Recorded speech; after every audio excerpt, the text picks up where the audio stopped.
was a cold, rainy day in October when I stumbled upon the journal in the attic of my newly purchased house. The house was old, built in the early 1900s, and had a history of strange occurrences, but I dismissed them as mere rumors, urban legends, and the overactive imaginations of bored teenagers.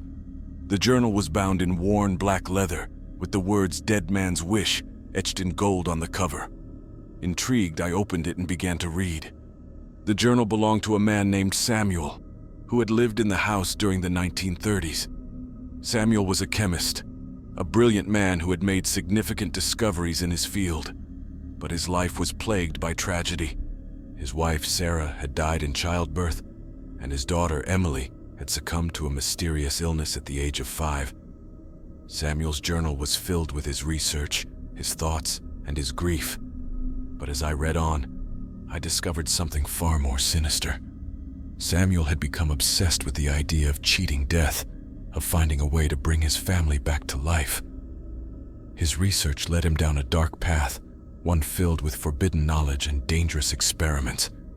He began to dabble in the occult, seeking answers in ancient texts and arcane rituals. And then, he made a terrible discovery. There was a way to bring his family back, but it came at a terrible price. Samuel had to make a pact with a malevolent force, one that would grant him the power to resurrect his loved ones.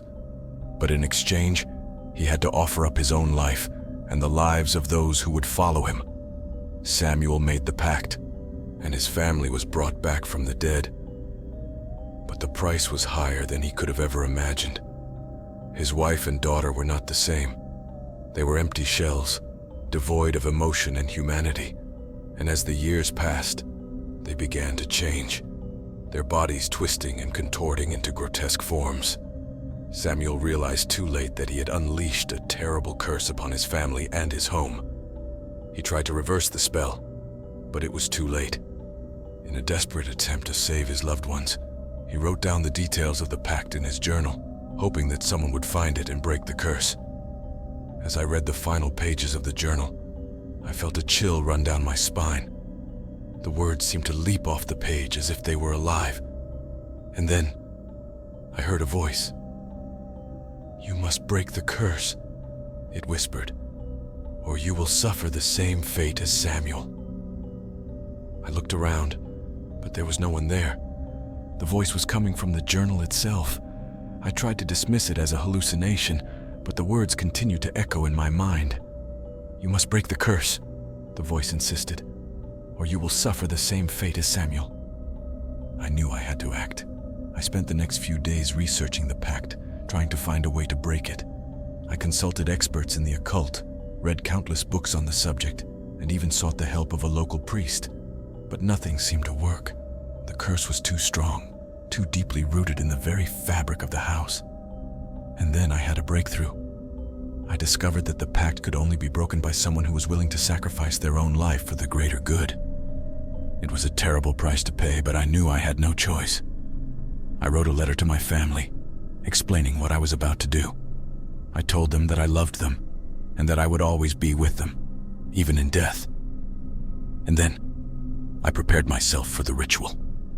I followed the instructions in the journal to the letter, reciting the incantations and performing the necessary rituals. As I did so, I felt a strange energy building within me, a power that was both terrifying and exhilarating. And then, it happened.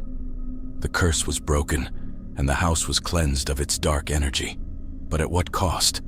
As I lay dying on the floor of the attic, I felt a sense of peace wash over me. I knew that I had done the right thing, that I had saved my family and my home from a terrible fate.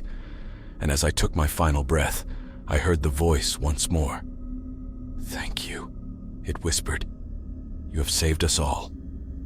As I closed my eyes for the last time, I knew that my story had come to an end.